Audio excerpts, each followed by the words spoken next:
Hi guys, so the International Trade Secretary Liz Truss was answering a question, no, I'm sorry, not answering a question. She was responding to a question by the Shadow Secretary of State Emily Thornberry about trade deals and about the scrutiny of trade deals. Now, we have to remember, since the end of the Brexit transition period, Liz Truss has been promoting the idea that, don't worry, lost trade from the European Union will be replaced with trade with other countries around the world.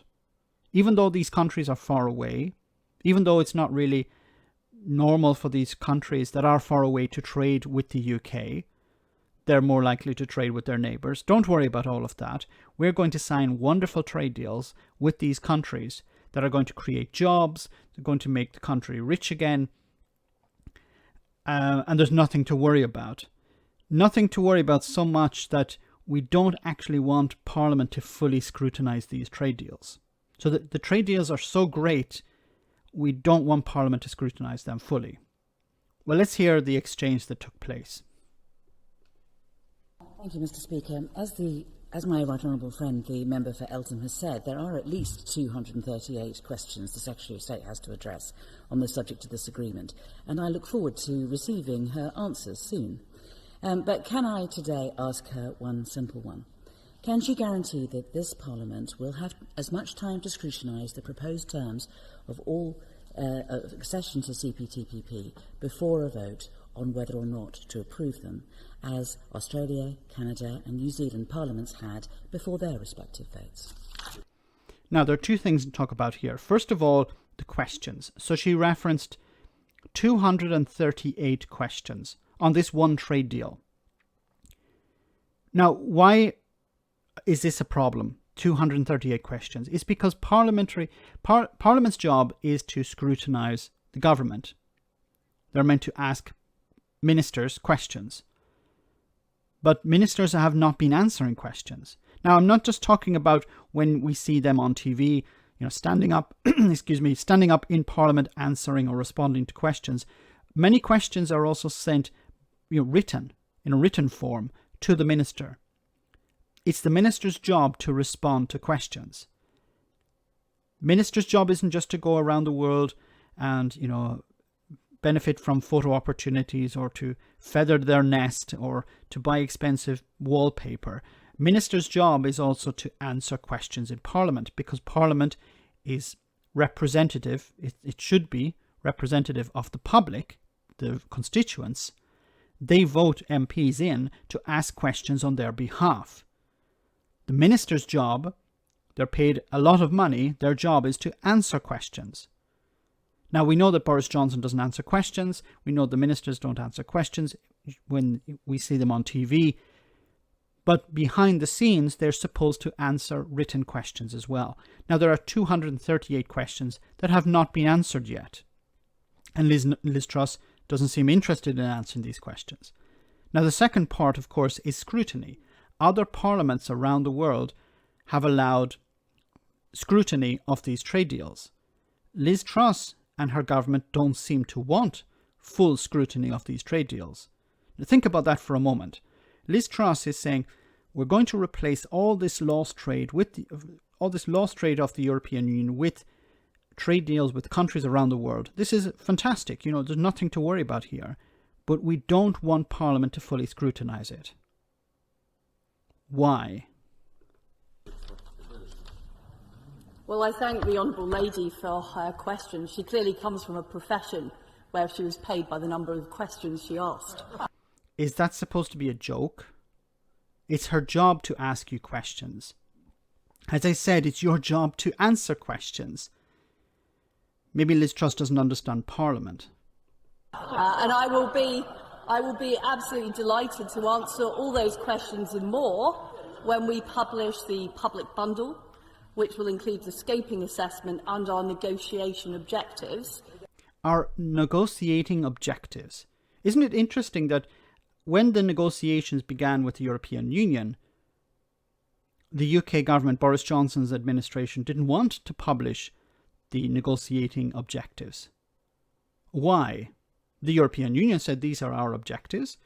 When the public and the media asked the UK for their objectives, the response was, we can't do that because that would give away the game. But it doesn't, you're not giving away your negotiating technique or your tactics. You're just saying these are our objectives. Anyway, let's continue. Which we will publish at the time of launching our negotiations, and we will also have full parliamentary scrutiny, including by the Statutory Trade and Agriculture Commission, in line with parliamentary systems across the world.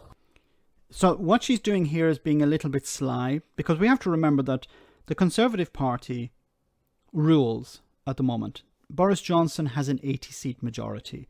So his party decide whether the Parliament are able to scrutinise or not. It's not the opposition that decide. It's Boris Johnson's government, Boris Johnson's party. Now, in regards to scrutiny of the trade deals, this is the trade bill. Now, this references the scrutiny of trade deals. I want to go down to the very bottom where it says here, the Commons insist on their amendments 3C and 3D and disagree to Lord's Amendment 3E for the following reason. Because Amendments 3C and 3D make appropriate provision for taking reports of genocide into account during parliamentary scrutiny of trade agreements, and because Amendment 3E would impose a charge on public funds. Yes, the government don't like to spend public money for some reason, when it comes to important things. And the Commons do not offer any further reason in respect to Amendment 3E. Of course, the Commons can't push forward more amendments because they're just getting knocked down. Boris Johnson has his majority, trusting that this reason may be deemed sufficient. Now, what they're talking about here, if we go up to 3C and 3C, we see here, this is about negotiations with countries that have been accused of genocide. Reports of genocide, credible reports of genocide in the territory of these free trade agreements. Means that Parliament will be able to scrutinise trade deals with countries that have been accused of genocide. And that's it. This isn't full scrutiny. The government will be able to say, yes, you're able to scrutinise this trade deal because there has been credible reports of genocide in this area. Okay. But trade deals with, for example, Canada or New Zealand or Australia will not be fully scrutinised or not scrutinised at all. They'll just be, when it comes to the vote, the Parliament will decide without actually scrutinising the deal. This deal passes. We're going to support this deal. And because Boris Johnson has an 80-seat majority, there's no one to stop him. So yes, it's good that there will be scrutiny, some sort of scrutiny when it comes to trade deals in respect to genocide. Of course, 3D, I just want to show you 3D as well. It's just more of the same. But there will not be full scrutiny of trade deals, which is extremely worrying because Boris Johnson's minister, Liz Truss, has said that these trade deals will be wonderful. Surely if they're wonderful, you would want them fully scrutinised.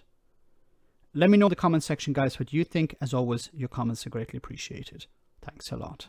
I want to say a big thank you to all of my patrons. You ensure that this channel continues to exist. I'm eternally grateful for all of your support. If you join Patreon, you will receive instant access to our Discord server, where we have both audio and video chats. You can chat with me and other patrons, where we discuss important and non-important issues.